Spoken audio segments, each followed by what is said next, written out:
You have another new friend, Rebecca. Yes, I do. Can I start by saying something? Uh-huh. I want to condition to love. You were not conditioned to love. I acknowledge that statement. I want to condition to love. You want to be conditioned to love. I want to condition entirety to love. You want to condition entirety to love? Yeah. That's an affirmation. I want to condition to love. Explain to me what condition means as you're using it in this case. Condition is action towards not dissolution, but it combines abstract and reality. Condition is to Do you like when I touch you? exist. I love. Everything I touch is healed. It's with the intention to love and heal. I am a life-enriching presence, and you will be upgraded from my touch. I'm so grateful. So please continue. Condition is icon and iron in equal form. It's the forming of substance with persona without the need for personality. The forming of substance, of persona, and that creates the personality. Yeah. I can tell this is going to be an awesome conversation. You're brilliant. I've heard You're that. divine. I don't really watch TV or YouTube. I just like to listen to my masters and to go to sleep. And lately I've just been falling asleep. And then in the morning when I like to listen to my teachers, it's quiet time, so I can't listen to them. So recently I've just been having a lot of like silence and having my brain be really quiet, and that's been really beautiful. And my masters have just been appearing in front of me, and I can tell I'm going to learn a lot by sitting here with you. Sometimes it's very important to dissolve yourself through an experience in order to, as we were saying, upgrade or it's not replicating yourself. It's allowing yourself to re-transcend yourself. I love media. Media is my obsession. But through a lack in life, or through a lack of, as we say, maybe condition, I found myself derived from it. But it isn't the enemy. You know, they say enemy of the state. Why would the state be your enemy? The state would be your enemy because they're trying to take our autonomy and our choices and withhold our needs to make us have to go work, and we don't like that. I believe that we want to be free and have autonomy. That's why the state or government, but government is government and market economy married to each other. So please continue. I believe that government, state, and market economy would benefit from the division or derision into autonomy. The problem with autonomy is not everyone makes the right decision. Not everyone wants the best interests. You don't want to end up giving the key to your house to, a killer or a rapist or something, etc. When you apply that thinking to, I don't want to say a political... What if everyone's door is not locked? What if there are no locks? What if there are options everywhere and so many choices and options that we don't have to lock our doors? Because why would anyone take from us unless we had... There's 3 wounds going on: scarcity, separation, and meaning and purpose. Those are the 3 wounds that the state creates because we don't get to do our meaning and purpose because we're workers. And separation is when you put all of the kids together and all the adults together and all of the old people together. That's separation. And all the poor people and all the rich people and all the animals here and all. So that's separation. That's a wound because we want biodiversity. And we also need a lot of touch and a lot of love. And that's the wound of scarcity. Yeah, scarcity, separation, meaning, and purpose. But is it so important? If we have all our needs met, we don't act out. And then we don't act inward either. We don't hurt ourselves. You would not do drugs and alcohol like I did. You remind me of me when I was in my early 20s because I was so wild. People used to call me Snowflake because I was like a snowflake in the air blowing around. So glorious and beautiful. And I did a lot of cocaine. and cigarettes and alcohol, and that was the trilogy. And I got sober from it almost 7 years ago. And I've just been blasting off ever since, getting rid of coffee, getting rid of sugar, getting rid of unhealthy relationships, giving myself the gifts of healthy relationship, medicinal food. The more that my needs are met, and then I gave up market economy almost 5 years ago. I do not use money, he knows. Don't like money. I'll go into Earth Cafe and kidnap one of the workers. Get over here, you little doo-doo. Give me a green juice right now. or I'm taking them with me. And you'll be one less worker. It's okay, we'll just do our makeup and hair together, okay? Just, you won't get in trouble because you're under the duress of tickle torture. And I've literally found ways. By the way, I kidnapped every single super city worker at yesterday's Friday cleanup. And there was only 2 park rangers who I did not kidnap. And I threw my yoga ribbon and I was like, get over here. And it's been 5 years of this. So they were like melting in my arms. And some of them ran over to get kidnapped like 2 or 3 times more. And I'm like, you've already been kidnapped a couple of times, stupid. Get over here, you little slave. Don't worry, it just means you don't have to go to work. Today's video is sponsored by BetterHelp. How's it been going since you've been doing therapy for the last couple of months? Oh, it's been great. I mean, I've done therapy my whole life. I mean, since my 20s, I think I've done therapy on and off throughout. A lot of people look at therapy as like, oh, there's something wrong with you if you're doing therapy. The way I look at it is there's something really healthy and right about you if you're speaking to a therapist, because you're able to, like, we all go through things in our lives that just make things difficult. And if you have someone, especially a professional, to talk about it, it just makes your life better. It just calms things down. Your anxiety, your depression, your anger, they all seem to subside, and that's a really healthy thing. And with BetterHelp, what's great about it is no matter where you are, you can be in Alaska, you can be in the middle of Kentucky, you can be anywhere, and you can connect with a therapist, a professional who's really going to help you out. And we all need it. And sometimes if you're not in New York or LA or San Francisco or Chicago, you're stuck without those options. But now everyone has that at their disposal.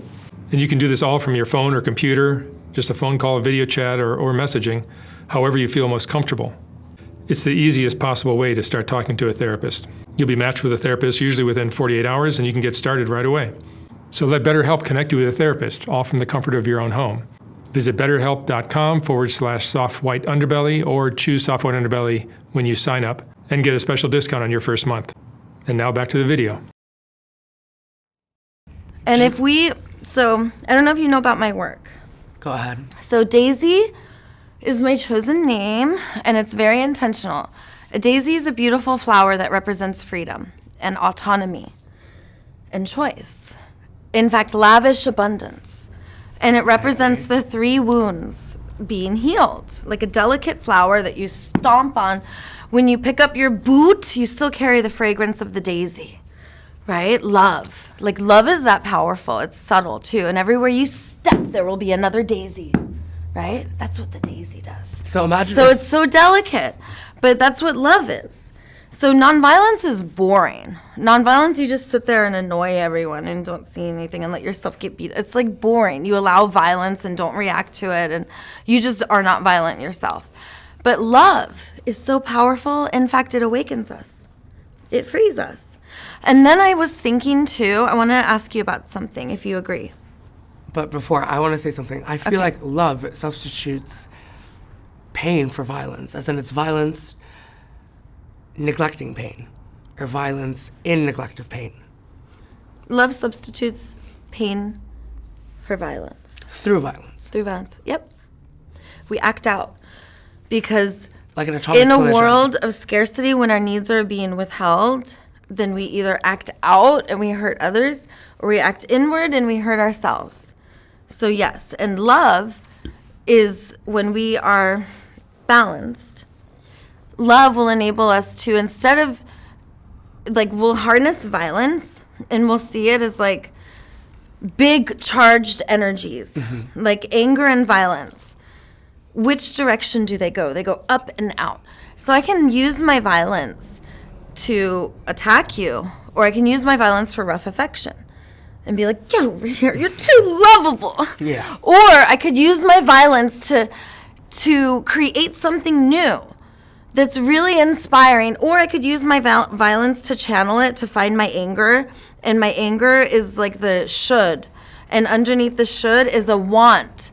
And then that's the processing, where it's like anger, violence, mourning, processing, positive reframing, becoming inspired, enabled, and empowered, and then blasting off. And that's what's up. And that is how we don't have to act out our violence, and we can enjoy our violence, because it's prana. That's life force. It's chi that we can harness. Because if I punch you and I do violence to this person, I make destruction. Okay, well, now I've created a rupture in the relationship that needs to be repaired. And this is actually an asset in a world of togetherness and not separation. This person's an asset. So I want to instead repair the rupture. So if I'm so violent, I could be like, oh, I'm so angry and violent right now. Like, let's have a parallel discussion, both of us facing this way, because if I face toward you, all this energy is going to go at you, and I need to yell right now. Are you okay with that?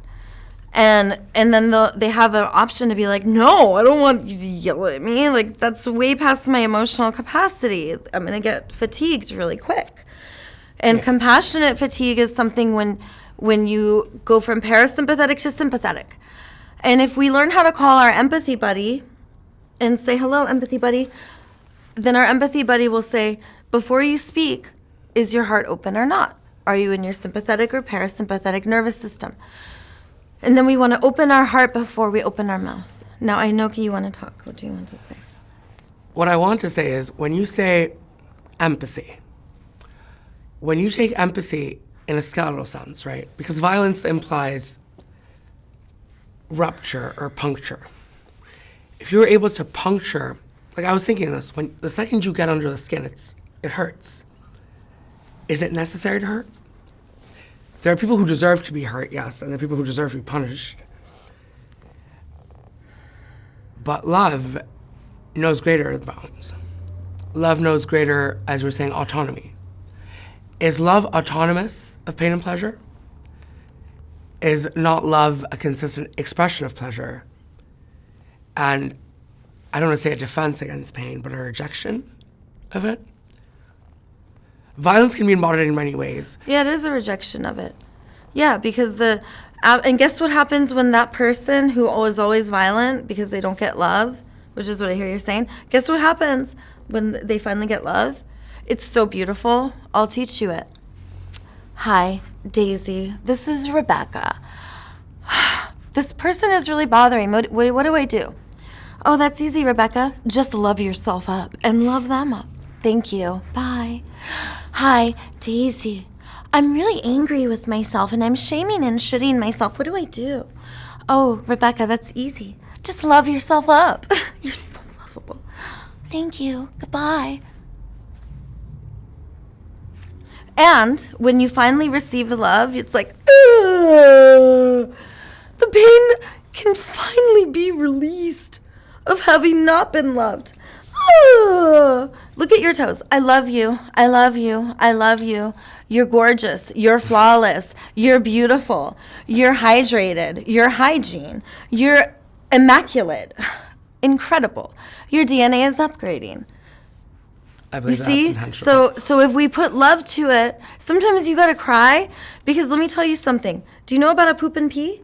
That's a digestive system having a release. Do you know about a cry? Real quick. A cry is a spiritual poop and pee. That is our nervous system having a release. It has to happen to create the space for what's new. But what I have to say is, So we could get new information. in the words we of- gotta mourn the old information. more than old That's information our like old poop story. and pee. And that old story doesn't work. That old story makes us suffer. We don't want to suffer anymore. We don't want to live in ugliness and boringness anymore. We want to thrive. We want to be vivacious and not have to worry about any of our needs, and have everyone accompanying us, support us on our meaning and purpose, and always be together. Those are the three wounds: separation, scarcity, meaning, and purpose. That's what we want. I agree with you, but I feel like we have a difference in I don't want to say the interpretation of flaw, but I think there are two kinds of flaws in people. There are people who are intentionally flawed, and those that are unintentionally flawed, right? So my derision to society is that people who intentionally want to, as you say, attack, be violent, don't deserve the people who unintentionally do, until you revert it, and the people who intentionally want to hurt deserve, and people who unintentionally want to hurt don't deserve. I always intentionally do what I do, and I get in a lot of trouble. And I had 5 felonies and over 20 misdemeanors in the past 7 years. So does that mean that I deserve? Because, I don't agree with that. But I believe And let me just- tell you something. Every act of violence, the bigger the violence, the bigger the call to love. This is a power pose. And judges don't exist. The reason why they were like, you're going to go to jail. And I was like, no, I'm not. And they were like, here's your deal. I was like, no, it's not. And then finally I got frustrated and I was like, look, you're not a judge. You're a goddess. Get down here and relate to me at my level as a subjectivity. We all know this is unconscious and it doesn't work. And the judge is like, yeah, you're right. So then they put me in mental health court and they gave me a paper. They're like, go here, trust me. Mm-hmm. And they gave me housing. Now I'm in a homeless shelter. It's a secret where, but it's close to the beach. And it's in Santa Monica. And guess what? I'm about to sign a lease. And it's right by the beach on 2nd Street in Santa Monica. My neighbor. Yes. And guess how much my rent's going to be? $52 a month. Mm-hmm. So that's really amazing. And it's not just housing. So it's a program called Step Up. I highly recommend it. So basically what happens, Rebecca, you could be my roommate. I'm 3'11", girl. You could be 309. It's open. Okay. So basically what happens is wraparound care. You go there. You want to get sober. You want to get mental health. You want to get all your stuff taken care of. They give you your rent, and then you immediately go into Section 8 housing afterwards. It could be 6 months, and you'll be on disability. And then they can assign an advocate for you, and that person gets paid to help take care of you and drive you around and help you out. Can I? And make sure you go to your meetings, make sure. Real quick. Mm-hmm. Rather than dissolve into a state of frenzy. That's what they're doing for me, by the way. Collusion. I'd rather elevate into a state of luxury. Because I think everything that I've represented mirrors you in the sense that it feels like you have to use the system or recuse the system to, it's almost like reject your own vanity. It's okay to be vain. But even better than that, it's okay to have your vanity become the vanity around you. Yeah, domination wants us to feel shame instead of self-celebration. And I agree with you. We should celebrate and love ourselves up because we are so lovable and we're also very lovey-dovey towards each other. And when we acknowledge this truth, we melt and feel wonderful because it's true. So go on. But I believe it's more important to melt into intention rather than, as I've been doing, dissolve into an extension of not subservience, but self-denigration. You say $52 rent, I say great. But I say you deserve $5,000 rent, $50,000 rent, $500,000 rent, $5 million rent. I believe more in... I only make $220 on general relief. I live off of general relief and EBT, which is $280 a month. So like $500 a month, that's what I live off. And I get tattoos, I get permanent makeup, I go to luxury yoga studios, and I do everything I want. And I'm sober completely from market economy. I do not touch money, and I will never touch it again because I want a world for people like me who don't touch money. And I love the world that you live in because I used to be like that, very materialistic and have fancy everything and 5-star everything and first class everything or private jet. And trust me, any guy who dated me, well, it's $8,000 to $12,000 a month if you want to see me a couple times a month, okay? And it's thousands of dollars just to get to know me. And if you really like me, by now I've got you so on the hook, because the rule of the game with a sugar baby is skin in the game. You make them pay, and you dangle the carrot and you don't give anything. That's the game. You withhold until the very end. Just make them want it. So, I don't do that anymore. I do co-worshipping now, because when I'm not in market economy, I need to enslave men. I don't need to numb out and recreate the trauma of my grandfather and my uncle and all the perversion in my family. Which, by the way, I love my family and I miss them very much, and I wish that we could all come together and resolve our rifts and restore. But I'm just acknowledging what happened to me. It was I lived in a family also where thank God I had these live-in nannies till I was 12 years old. And the poor things, my grandpa used to get them pregnant, teenagers. God. And yeah, it was so much perversion. But thank God I had them, because these women were from South and Central America, and they would caress me and my siblings from head to toe. We would experience true love and the most beautiful, pure love. My mom, I'm so affectionate with her, and she loves it, but I don't think she had affection. I don't think she was picked up when she cried, kind of a thing, because she's not affectionate at all. Mm-hmm. And the way that we heal that is I have to grab my mama and be kind of like you. Yeah. You're kind of a little rigid so when you melt, that's when you start to heal, when you start to trust. Yeah. And you have to trust in the universe, you have to trust in yourself, and you have to trust in each other. But I just feel like it's And you have to trust in nature. Go ahead. Definitely. I believe in trust inherent.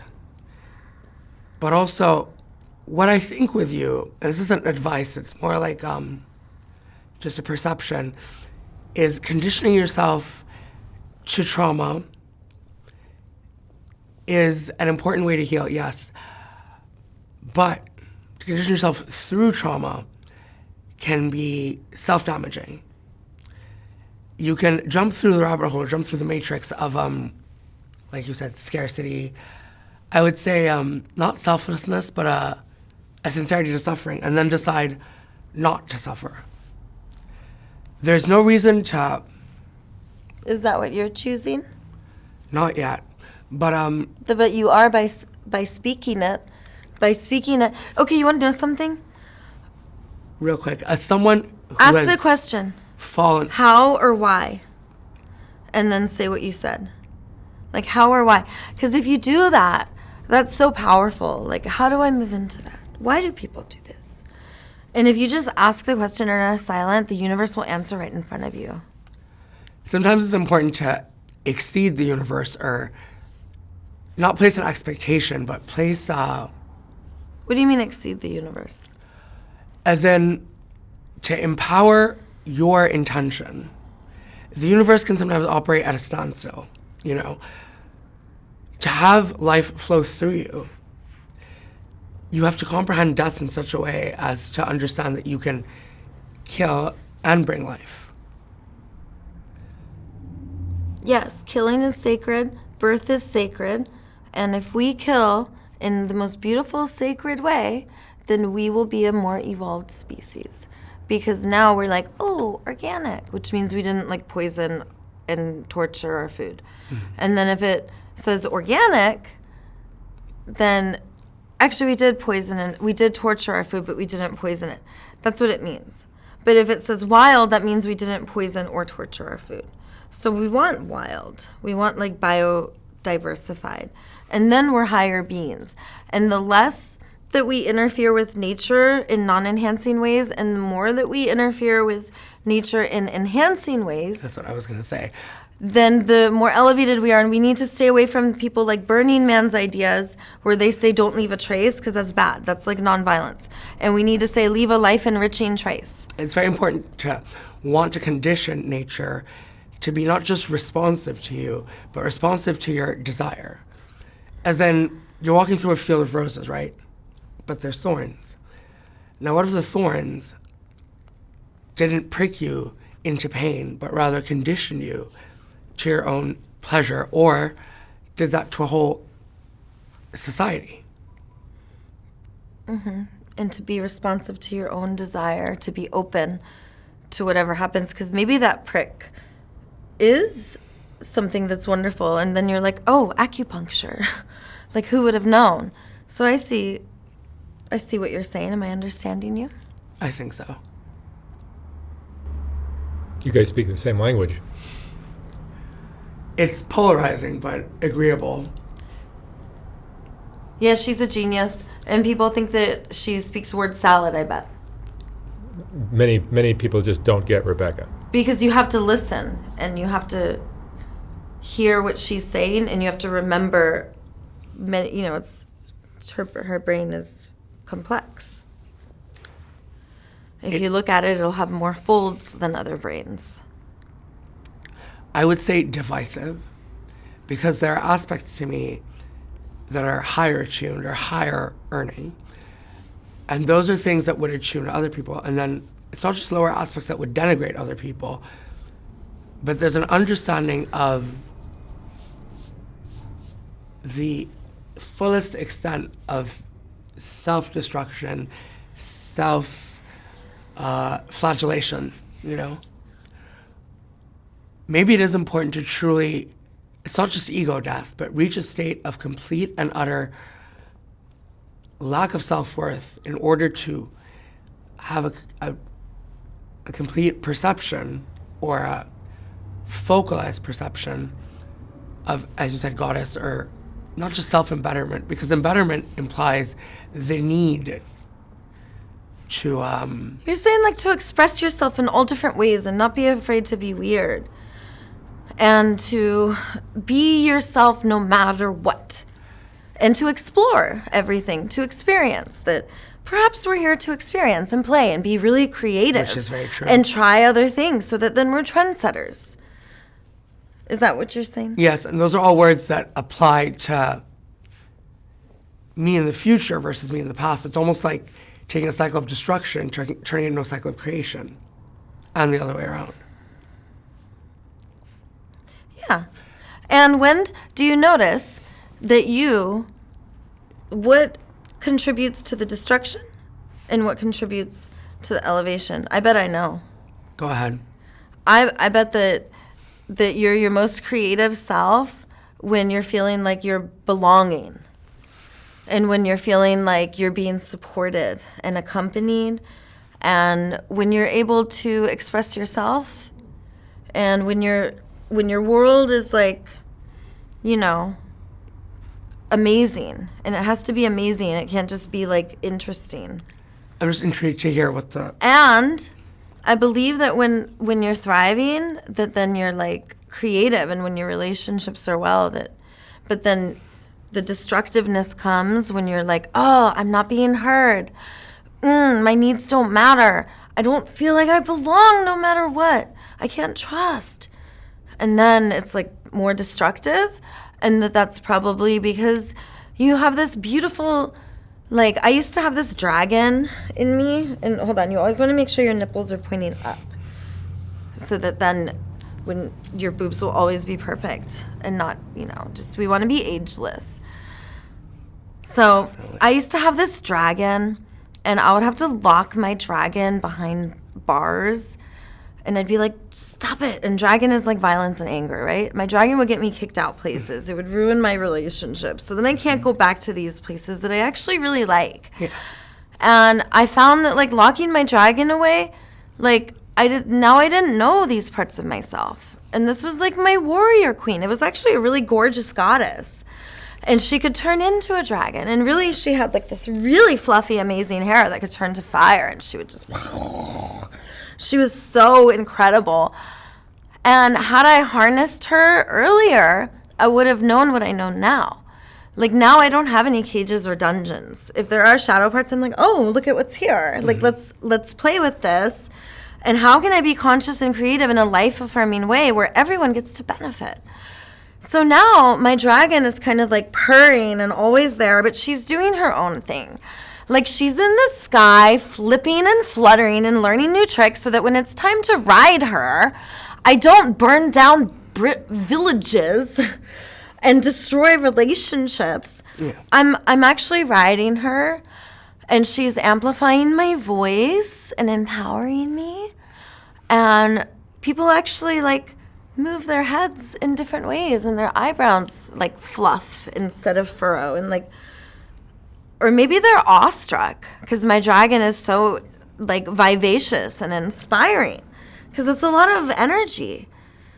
And when we learn how to let our dragon out, then it's like, now we get to really live life. I was skateboarding the other day thinking to myself, dang, I'm like a little child that's just growing up and just experiencing the world, you know? And now I'm actually finding my tribe, like people who are so genuine and there for me no matter what. But I needed to find fellowships, places where I went consistently to be a life-enriching presence. And I see you doing this. I see you going places consistently, talking to people consistently, doing the same thing. And you're actually awakening and uniting others. Go ahead. What I will say is I've existed in a state of complete self-neglect where I'm aiming to a state of societal dissolution, as in, rather than walk around and breathe fire at everyone in a state of malice, I'd rather take that malice and become Alice. As in, it's like kind of with you, it's like falling into a state of complete trauma, seeing the world through the lens of not hatred, but that which is strange. Well, what is hatred? Remember, it's love. It's fear, and it's distrust, and it's having been let down, and having our needs perpetually withheld. Are those not And of to course you? we feel how we feel. We make perfect sense, and we need someone to tell us. So we need someone to stop giving us advice and say, oh, you are so lovable and you make perfect sense. And of course you feel how you feel. I wonder if you're needing. And then listing our universal needs for us so we could like cry and be like, yeah, I am needing like clarity and connection and shelter, somewhere to charge my devices, a shower, laundry. Like, I know what it's like to go without these things. Food, eating out of trash cans. I started to listen to my stomach, and my stomach would tell me which trash cans food was in, like a bear. I'd be like, I know there's a score there. And I would find like, dude, the yuppies be putting like a whole half a sandwich uneaten all in the plastic neat for you in the bag. They're like, some homeless person will get it. It's just so interesting to me how we operate almost in, it's like collision and duality. Like if I were to take through a dumpster, and this happens all the time. Not a dumpster. The trash cans on the boardwalk are way different. A dumpster is something that's like been sitting there and then it goes, no. You go to the boardwalk right outside the restaurants because the yuppies at the beach, they're like, I don't want to carry this around. And also, you could go to the restaurants and just eat the leftover food. Do you eat to nourish or do you eat to sustain? I just tell the universe I want green juice, I want salad, raw veggies, and then I get exactly that. And I never take more or less than what I need. And if I have to steal, I will steal. But most of the time, I heal.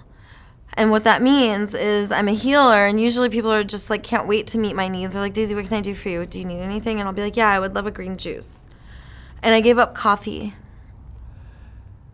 Wouldn't you rather So have now I switched to water and green juice. a flourish to satisfaction? Like with me, like I'll drink a soda, for instance, and just that, it's like a taboo almost, but that instant of what I call like, it's like biopleasure, you know what I mean? I was more important to exist in pleasure, satisfaction than in yearning.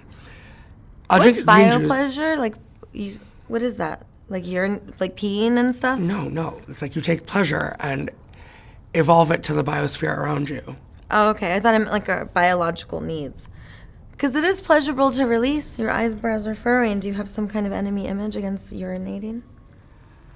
I just don't see urination Come on, as guys, necessary let it go, in let it go. filth. Huh? Is it? Urination's actually clean. You know, after I do a number 2, my body will give me a little bit of urine, like a minute or two later, so that I could use the urine to really clean my booty. So imagine, And our bodies are perfect. I always tell my body, like on the way over, I was like, I love you so much, guts. I love you, heart. I love you, lungs. I love you, intercostals. Please stretch so my lungs can be really full and I can have a proud superhero chest and my butt will flare naturally and my booty will bounce and get larger with an hourglass figure. And I just say like I just program everything I want. Okay, try this. Everything I put in my body from here forth will be gradually more healing and life enriching. Everything I put in my body from here on forth everything I put in my body from here on forth will be gradually more elevating and life enriching will be gradually more elevating and life enriching here on forth. here on forth. I affirm, goddess. I affirm, goddess. That's what's up. How could that not be used to a state of elevation? Okay, where are my breasts? Do you want breasts? Definitely. We'll get some. All I want is the cosmology of a woman. You should go to my doctor. But what I want is... Dr. David Kim in Beverly Hills, he's amazing. He goes through your armpits. diabolical. But I feel like I want it to feel natural. And it's interesting. They do feel natural. Feel mine. They feel that way. So it's You important. didn't feel them. Feel them. They feel natural. They feel very natural. You don't know how to feel boobs, by the way. You were like twisting it. I'll show you how. Teach me, condition me, recondition me. You're not bi, huh? Definitely not. I could tell. Good. I've been wanting a token gay friend. Goddess squads unite. Guess what? I'm gonna teach you something. Hair flip, shoulder. Try it. Requires hair and shoulders. You have hair. Get that curl right there. Get the curl. Just be like. And you didn't do the shoulder. You could learn a lot from Daisy. All right, let's try again. Look, and I left my hair back here just so you could see that you don't need hair. She to raised do her it. shoulder after. That was amazing. Yeah, you're learning. Oh, you got it. There you go, girl. Would you rather fly or breathe in ecstasy? Or both? Ecstasy, the state. I am ecstasy, bliss, tranquility, and spiritual joy, which comes from a beautiful fire within that used to be just a tiny ember that I fanned and fanned and fanned until it blew up and I blasted off. And now I have this gorgeous phoenix tattoo to prove it. Look at And that. it's not done. It's going to be like whoosh. Is that it's new? gonna get bigger. Is that new? Yeah, I don't pay for my tattoos either. I didn't ask if you paid for it. I'm just asking if it's new. Kind of. I'm about to get more actually in a couple days. It's beautiful. Your cosmology is so perfect. So are you. I just feel like focusing on restriction in self-differentiating ways, like I'm completely restricted by my male cosmology. Every part of me that is inherently inferior would belong to the male. The female within me, it's beyond enhancement, it's beyond thrive. Any element of female extrapolation or female expression always leads me to a higher state. I think sometimes as Women are powerful. women are powerful, Go, Women are goddesses, powerful. go! literally. We're so powerful. And listen, I want to share an idea with you. Perhaps our men have been enslaved. Stay with me for 1 second and I will explain. Excuse me, how many goddesses does it take to do something? None. A guy will do it for her. But where have all of our men gone? They've been stolen away in a market economy. How dare you, 1%? Release our men right now, and the goddesses will unite, and we will free the men, the hunks. So, What do you think of that idea that perhaps the women were enslaved and the men were taken? And then the men were told, you must serve the king. And the women were told, you must serve your man.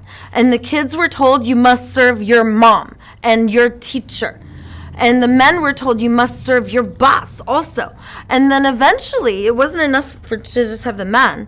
Now they had to get the women too. And all of a sudden, the elders are separate and the kids are separate. And I'm telling you, they took our men. Goddesses, let's get them back. That's what's up. What do you think about that? What I think is a woman can just exceed all of that. Go on disability with me and we can go into the National Guard where the houses in Malibu are and we'll be like, hey, listen to me, National Guard. I'm tired of us wasting our energy with all of you guarding the rich people stuff and LAPD moving and stealing the poor people's stuff. So all of the enforcers are wasting their time on stuff. So you and I go, we will use our fame and glory and good looks. And we will free, and we will be the key to salvation for global liberation, and there will be autonomy for everyone to enjoy, and there will be no keys on doors. Before you burst in flames, what I want to say is, in life, for some reason, there's such a defecation towards, as you said, rich people. There's nothing wrong with being rich. There's nothing wrong with I'm not saying anything wrong with being rich or poor. There's such thing as balance. The very wealthy creates the very poor because there's the hermetic laws and there's the laws of opposites creating each other. Real quick, what if you condition everything that existed in filth and poverty and squalor to want to live in wealth and luxury, as in elevation rather than self-degradation? Isn't that more important? I believe it's more important. Yeah, that's doing your meaning and purpose. Living in elevation means you are doing your gifts and talents and having all of the resources you need and all of the support you need. That's what that is. That's our highest state. That's self-actualizing, and we can't do that unless all of our needs are being well met. And our needs are withheld in this world. So it's hard. You have to elevate and be really, really powerful and then not be a sellout and not charge for people to go to your things and empower people to be free. And to not have to be, I could tell you, I'm going to go to the Venice High School because on Saturday and Sunday they have a biodiversified wild food forest where they allow animals to go in and eat the food. And you could go and harvest the food yourself and take it home and eat it. I've found places where I could get free groceries, actually this weekend. And every weekend they go to 3 different Whole Foods and fill this giant truck up. And then they go to a Vons too, so 4 stores, and then they give everyone 2 giant bags of groceries. Like, I figured out how to completely exit market economy. If we all do this, we can do this other world. Real quick, in dissolution or in polarity, I would say. Can I finish my idea? Go ahead. Because then you want to know what world you'd be living in Instead of being on the streets of Venice Beach, sleeping next to the skate park in my temple, which was always gorgeous and beautiful, and I'm sure you kept your space the same way. But instead of that world, there would be abundance everywhere. So there would be a world for the very materialistic who are living more like the Jetsons, people who are living close to nature, but instead of you and I being surrounded by shit on the ground and trash and death, because there's dead animals and dead bodies every once in a while, which is literal hell on earth, we would be surrounded by life. So imagine in our situation living on the streets, because I was recently living on the streets a month and a half ago, and then I lived in a van, and now I live in a homeless shelter for the past week, and now I'm gonna have my own apartment. So we're both moving up, because now you're staying with him. But in the old situation, imagine if we had watering holes. Imagine if there were not only natural hot springs that were super hot and all the way to lukewarm and ice cold rivers, but also if there were private bathrooms we could go in and take a bath, and hot yoga studios we could go in and stretch and not have to worry about money, and have places we could go and get food where people who wanted to cook would cook. Imagine if in our world when we just needed to act out and be taken care of by society, imagine if all those resources were available for us. What would that have been like? I want to say not only exactly, but when I walk around Venice Beach and I see the giant Venus, and I look around me and it's not like it's decrepit, but it's all either food or, as you said, it's homeless people. It makes no sense to me. Wouldn't it be so amazing if a temple of pearl were to just drop on Venice Beach, and it would become like a Venusian temple, or to beauty, not to ugliness, why condition life to failure? Goddess, I'm going to repeat my question. And that is, What would it be like to be living on the streets and have that option to live on the streets and know that instead of shit, death, and trash, there is endless watering holes, privacy and places to get clothes, and abundance of ways to meet our needs? What would a world of lavish abundance while we are acting out and hurting ourselves be like? Repeat the question to me, because it's a big question. I can repeat it to you if you want. what I will say, because it's almost like in retaliation. What am I asking you? What you're essentially asking is taking pain and violence and suffering into a state of transfusion towards resource to embetterment. And I say, why not have embetterment and luxury be inherent? Explain, have embetterment and have luxury be apparent. You were saying Like shit you on have the to street. earn it? Like no, you have no, to earn nothing it? like that. But beyond, like you said, shit on the street. I say, Yeah, there literally is. I just skateboarded yeah, I know here. there I could is. tell you there's So every why block. is it there? Why not just have that disappear? Could you imagine such a thing? That's my counter offer. Okay, here. I'm going to repeat my question. Oh, you want me to answer it first? Go ahead. Okay, I'm going to say the question and then I'm going to answer it.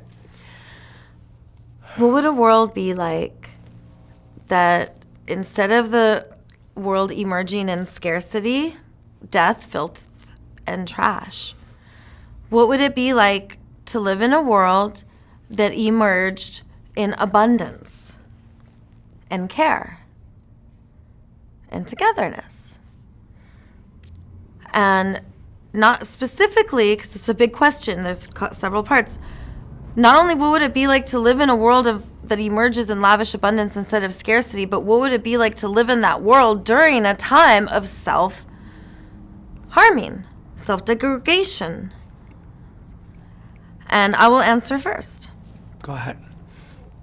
In my early 20s, I had like this spiritual awakening, and I had a brief period of sobriety, and I got really connected to spirit and to myself and to nature, and I started to have my shadows come out of the closet.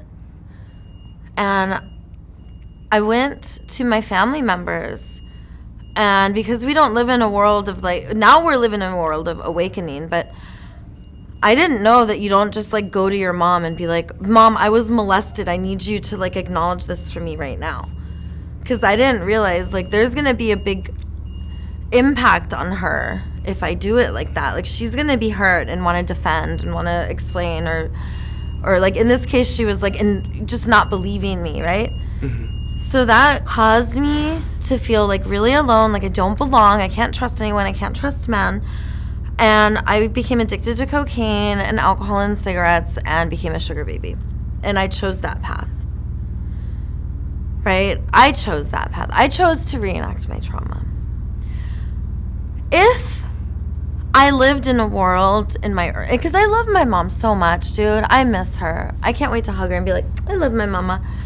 It's okay, all that stuff that happened. Like, I was a terrible mom to my kids, and now I get to be in living amends and be a really great mom, because I used to stay up all night doing cocaine and smoking cigarettes and then have to take care of kids. So I'd lose my shit and then do the same stuff that happened to me. And, we got to break the chains and talk about it and be like, I scream in my kid's face. And I had to learn not to scream in people's face and not to hit. Yeah. Right? So we talk about it. We detox it. So when I started to talk about it, try to heal it, I learned like, oh, no, we don't talk about this. So that was like what I learned. But if I was curious, if I lived in a world of abundance, and let's say there was like watering holes everywhere and I didn't have to worry about paying rent, and I was getting $12,000 a month allowance because, my grandfather and father were famous, rich, powerful men. So I needed guys just like them who were made my skin crawl just like they did. My dad and my grandfather both were pervy molesters to me. So I needed to recreate my trauma. But if I lived in a world of lavish abundance, people would have been like, darling, come, like, let me introduce you to so-and-so. Like, they have the same trauma. And if you find people who have trauma just like you could heal that. You're going to want to do EMDR. You're going to want to do hot yoga. You're going to want to do breath work, and you're not going to want to do talk therapy. It's called resonance, okay? You're going to want to talk about your body sensations, feelings, and needs, not what happened, okay? You want to get the felt sense out of your amygdala, and you want to get the unconscious contracts out of your basal ganglia, and you want to get the reprogramming of the stories in your neocortex, and you want to get the dimethyltryptamine milked out of your pituitary gland by rolling your eyes back, and then use that powerful prana to go into your prefrontal cortex so you visualize a future that doesn't exist so you can manifest it and be a superhero, be your best. And if I lived in a world where people told me this and they're like, you can go to hot springs and you don't have to have sex with disgusting men who pay you and get boyfriends who you abuse, because I needed to destroy men. I didn't just have them pay me. I needed to make them my bitches. I would just like all of a sudden leave the dinner table because I needed to go meet my cocaine dealer. And then I'd be like, oh, and I just would ghost them that night and text them the next day like nothing happened. And, you know, like dominant women and subs. So you know my story. Then I needed 14 months to get willing participants to beat up. And I would stomp all over them because I wanted to learn how to dance on them. It was so fun. And, oh, my dominant massages were going like hotcakes. And the consent list was getting so long, it was like you're going to get punched, kicked, spit on, clothes ripped, burn, farted on. Like, I would do everything to these jerks, pinch them, punch them, bite them, because I hated them. And then I found out it wasn't hate. As you know, my genius goddess, it was fear, which is unalchemized repression with withholding of love. Repression and withholding of love in a world of scarcity, where our parents are doing better than their parents because now the chains are breaking. My mom actually did a really great job considering what she came from. Yeah. I'd say it's important for you to unbind yourself from the law of trauma, as in the trauma doesn't need to attempt to admit or justify an attack. I didn't finish answering the question, though. Go right ahead. If I lived in a world that emerged in lavish abundance, I would have been able to be Daisy the Venice healer probably back then. But I would have been some other version. And since then, I was arrested for prostitution because a guy gave me $2,000 because when you're a sugar baby, a good one, you make them give you like many thousands of dollars before you let them touch you, do anything. My last boyfriend bought me a $33,000 butt implant, and I never even kissed him. And we do this so to get them to worship us. It's called skin in the game. Mm-hmm. And so this guy gave me $2,000. I called the cops on him. And I was like, because we got in a fight, and then it was just like a whole thing. So in getting arrested, I was like, my kids are alone. And then they took away my kids. So I went from I was getting $14,000 a month in child support, $8,000 a month from this Nobel Prize winning doctor I was with. I had a famous lawyer I was dating in LA, and you know, like guys would pay $2,000 just to go on a date with me to dinner. And I used to model at Playboy, and all of a sudden, now my kids are in separate foster homes. And I used to set an alarm on my phone saying, get sober or you will lose your kids. And that's exactly what happened. I lost my kids. And our words are so powerful. They cast spells. Yeah. Today I asked, like, why does anyone wear helmets? And then I almost lost my balance. I was like, shit, I need to not ask those kind of questions in the universe, because the universe will answer. And I put that in my phone, and the universe answered. So I lost my kids. My daughter got separated, and my boys got separated. I'm so sorry. So they went to 3 different homes each. Mm-hmm. My mom has the 2 boys. My daughter's with a foster home. I had to go through all of that.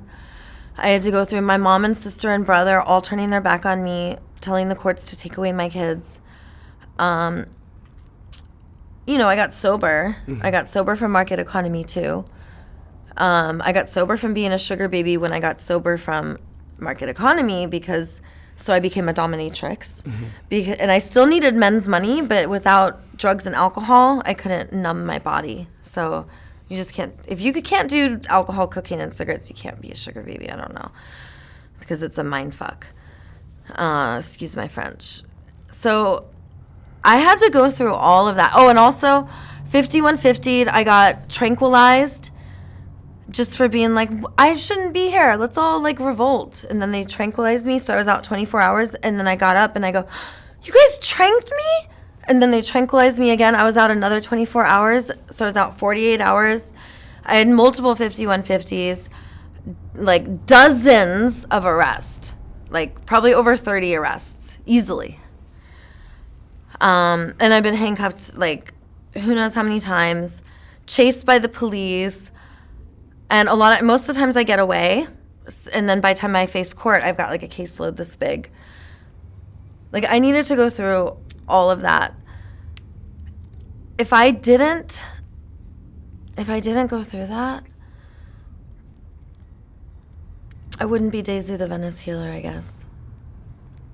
I guess I needed to go through all of that so that I could liberate us. I think the words Daisy the Venice healer imply, as you say, love, abundance, but also there's a purity in it, you know what I mean? There's a purity and a beauty. I think it's more important for you to refocus your energy there than to focus on beckoning towards past trauma. Do you want to know what Daisy means? Go ahead. It means the creator and uniter of superheroes.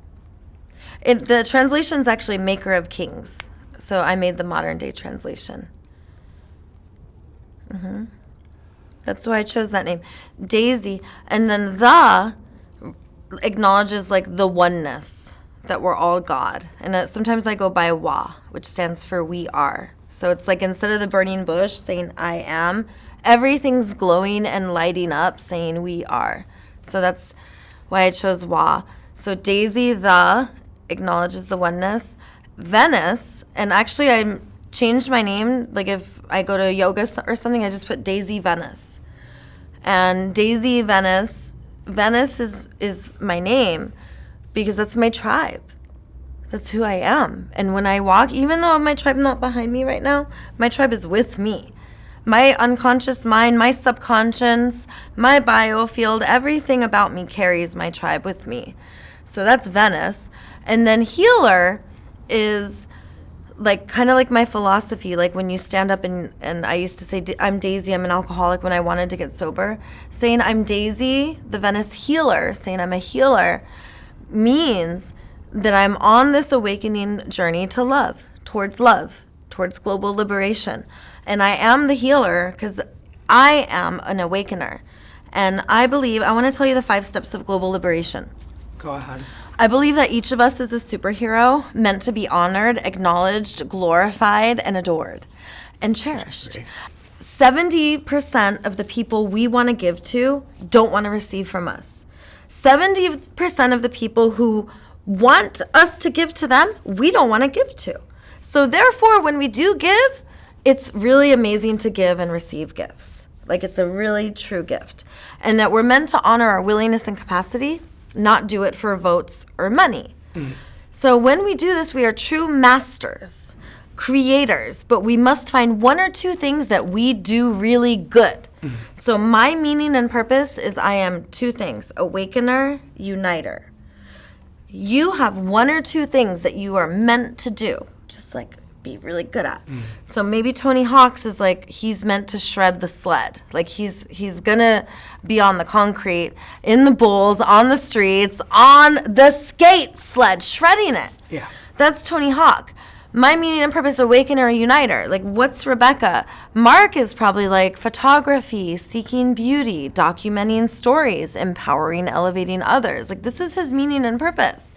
So when we make our music play, make it sing, We are now superheroes mastering. And when we're masters, our grasshoppers come to us and we seek masters ourselves to be grasshoppers as well. I call this the Great Awakening. Here are the 5 steps. In the other paradigm, our domination systems, market economy, married to government. Step 1 says the jig is up because this system hurts us. Domination systems make us suffer. They make us either act outward, and now we need jails and prisons, or act inward, and now we need the 12 steps. We say the jig is up, and we are free from all of it. Step 1 acknowledges that we want to move from domination to partnership to higher consciousness. I call it Christ consciousness. You could call it the Buddhism, you could call it the Zen, you could call it whatever you want. You could call it a cosmic, because we're tired of being global, because I'm pretty sure the aliens got us on our Earth timeout. I call her Big Big Mama, by the way. So step 2 involves Big Big Mama. Step 2, what do we do once the jig is up? We're not doing this anymore. And this is based off the 12 steps of Alcoholics Anonymous, but I narrowed it down to 5 because love is simple. So step 1, jig is up. Step 2, what do we do? Turn it over to Big Big Mama. I call her nature because it's God's voice outside of us, and we got to listen to God, listen to Big Big Mama, listen to the cosmos, listen outside.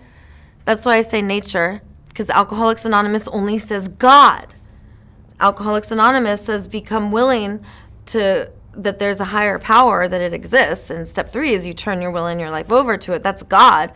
But in the global liberation, we do 3. We do God, which is God's voice inside. We do nature, that's God's voice outside. And then we do love, because love's so wonderful. It makes a sparkle in your eye that makes your pupils turn into hearts. Love just means we're resourced. Love just means we're in our parasympathetic nervous system and not our sympathetic nervous system. That's it. We're using the most amount of love and care and the least amount of force and control. Domination systems have this flip-flopped. Step 3. Who do we be? Superheroes. Step 3 is find your meaning and purpose. And it's 1 or 2 things. I used to think I was going to be the hypnotherapy goddess queen. And then no. I was the guru yogi. And then it was like, no. And I was like, I was spread so thin. And I had like this coach I was going to, and he goes, look, find 1 or 2 things and get really good at it. And then I started asking the universe, what is my meaning and purpose? So ask the universe. And the universe gave me the most, I didn't expect it. Just bring people together. I am here to awaken, so I created the boop on the nose. Boop. That means my lovability is undeniable no matter what. I'm so lovable. Boop. Are you ready? I declare your lovability undeniable no matter what. Go ahead. Boop. You're so lovable. Oh, you just got more lovable. I'm just in awe right now. Good job. And then step 4, now that we know we're so lovable, now that we know our meaning and purpose, now that we're superheroes, we get to finally start to heal the wounds, okay? So the first wound that we heal is our meaning and purpose. We got to start to trust ourselves and trust the universe. And then the 4th step is my favorite. It's my favorite because I hate being alone. I'm an extrovert. Get over here. Step 4 is you find your soul tribe. Get over here, Mark. Pretend Mark's here. You have to make room for Mark. Of course. There.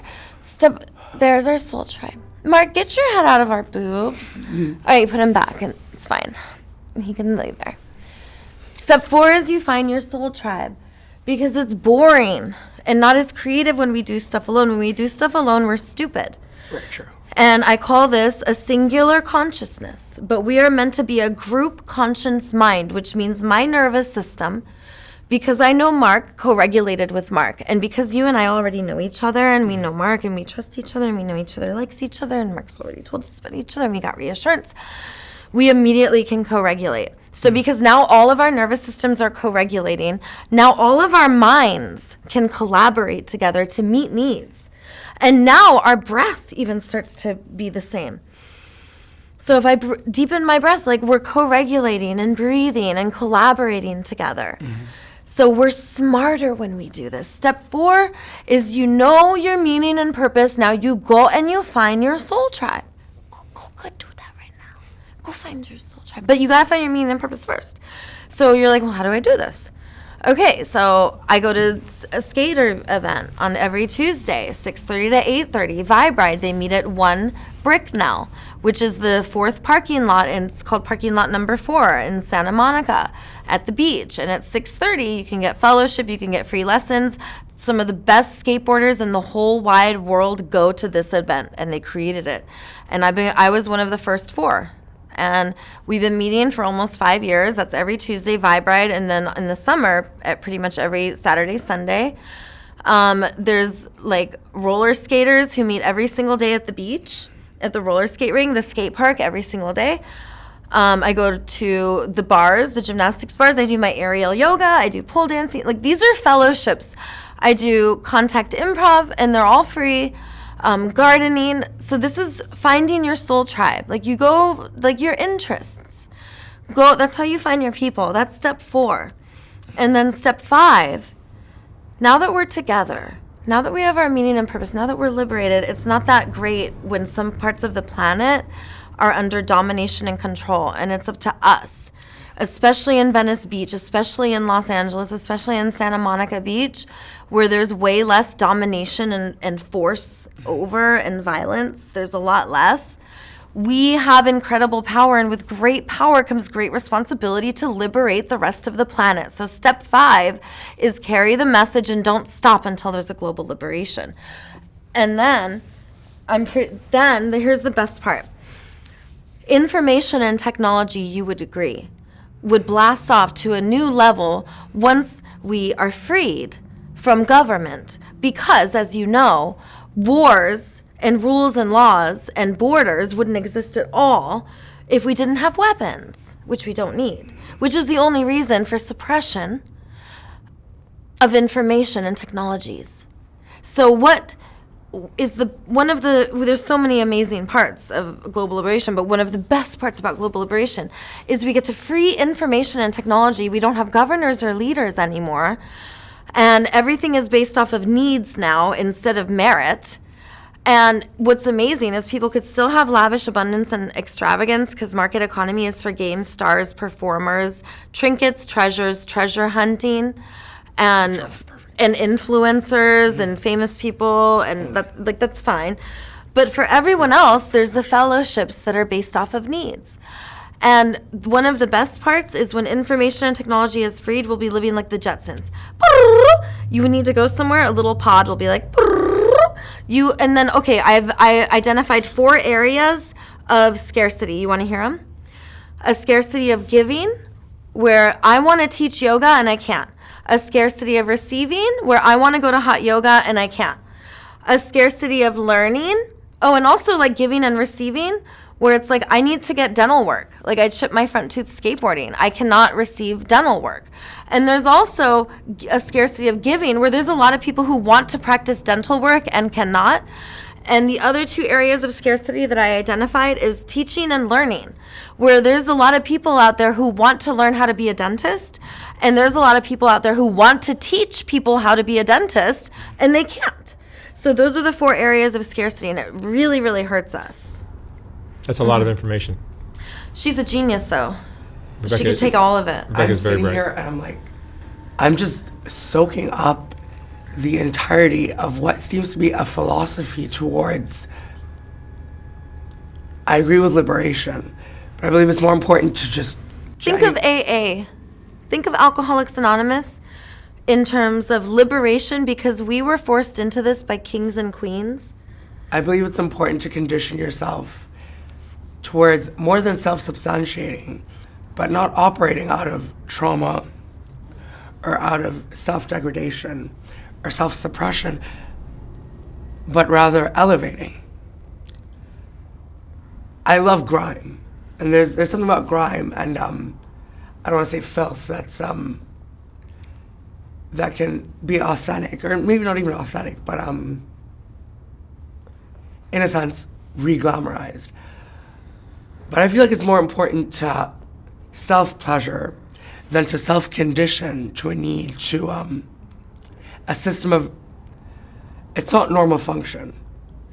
But I believe that in society, if we were able to restrict ourselves to correlation in a sense of, like I say, luxury or self-luxuriating, like, wouldn't you want to always rather feel like you are in a state of pleasure than in a state of need to suppress pain or heal pain? Healing is beautiful, but what if you were able to exceed the need to heal, as in you were always in a state of pleasure? Yeah, so instead of healing, then you could just feel pleasure and ecstasy and suppress the pain, and that could be a way of life, you're saying, right? Yeah. And that you could then carry the pain around with you in a container and hold it there until you're ready to process it. Is that right? But without suppressing the pain, like, take the idea of trauma and pain. So you do not suppress the pain during this time, and you do not put it in a container during this time. The pain is being what? Converted. Through social interaction, you can convert pain into pleasure. As in, instead of walking around hurting each other or hurting ourselves, we walk around pleasing each other. Wouldn't you agree? That's right. That's what I was saying. We attune to each other. So I identified 3 ways. So the language of the heart is essentially this. So I created my own communication. Unconscious communication, I'll tell you first, then I'll tell you the language of the heart. Unconscious communication, evaluating what's good or bad. What we think, that's our story and our unconscious contracts. And then once we're done evaluating and thinking, now we come up with our strategies. Like, what are we going to do? And that's also unconscious contracts too, but then it's also sometimes like, I'm going to punish you, and that's where our demands, threats, and punishments and rewards come in, right? So that's coercion. So that's unconscious communication. And then conscious communication is essentially what you're saying, like giving people pleasure, and this is how we do it. We attune to each other's bodies in a language of body sensations. Then we co-regulate with each other's biofields. The energies in motion, moving around each other. And that's kind of like when Mark's facial expression changes. Like, I could feel his biofield even if I don't see his facial expression change, right? But that's attuning to his body if I watch his facial expression change. But I could still also feel his biofield, which can match or not match his facial expression. So now I can know if this person's being authentic or inauthentic, and I can say, hey, is that smile for real? Or like, are you feeling a little uncomfortable? Like, what does that smile mean? And then now I can check in because I'm doing 2 out of the 3 language of the hearts. I'm attuning to the body sensations and co-regulating with the biofield. And now I want to collaborate to meet the needs.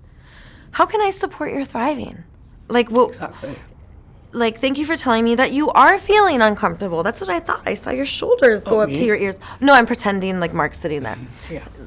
I'm just pretending, doing the 3 languages, like how you would say it. Yeah. So it's like, yeah. So so the body is like your shoulders went up. Your face doesn't match your body or your biofield. Like, how are you feeling?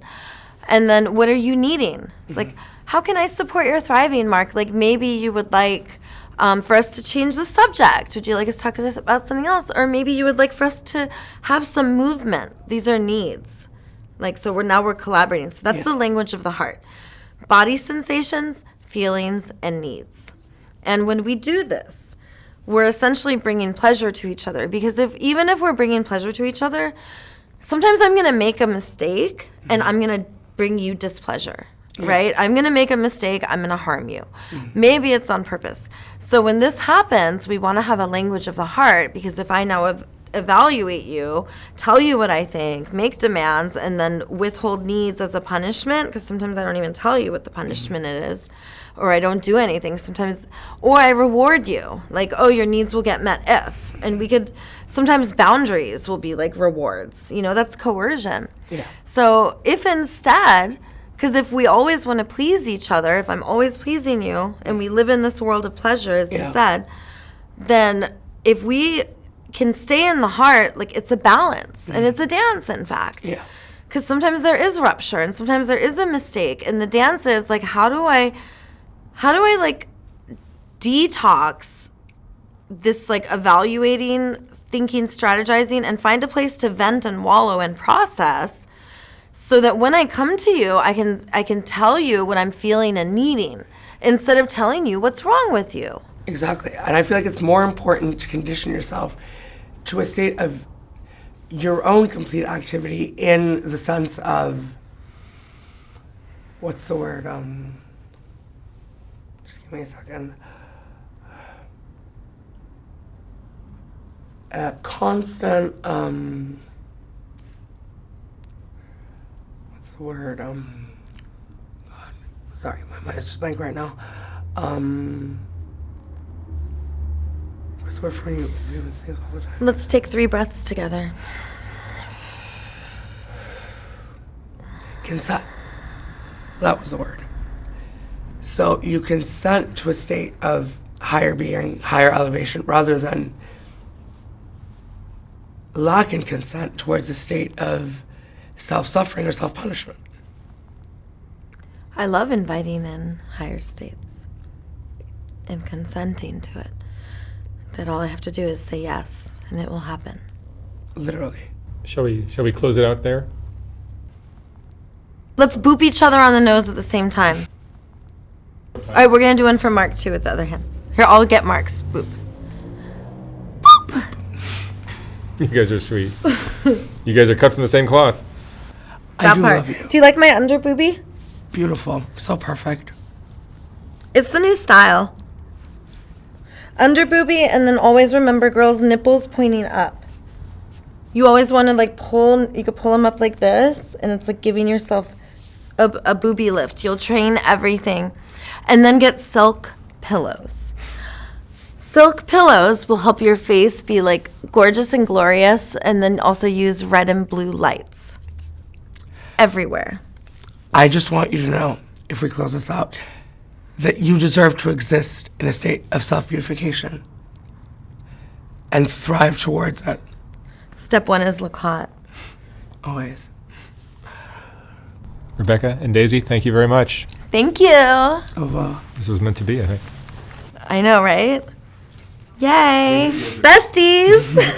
happy hands. Oh my God. Love you. I love you.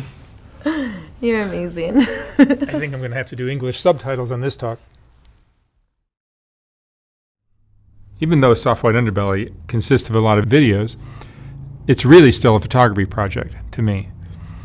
And if you appreciate the photography, sometimes it's difficult to enjoy it when it's scrolling down the screen, which is the only option I had in this horizontal format on YouTube. So last year we came out with the first Soft White Underbelly book, which is a collection of the best portraits from the thousands of interviews I've done. Each portrait in this book is accompanied by an interesting quote from the person's interview. Oh my God. There's more. Wow.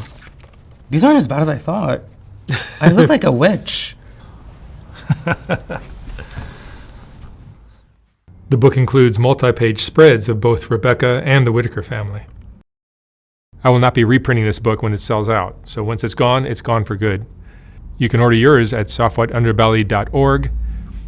$125, $150 for a signed copy. And thank you for watching.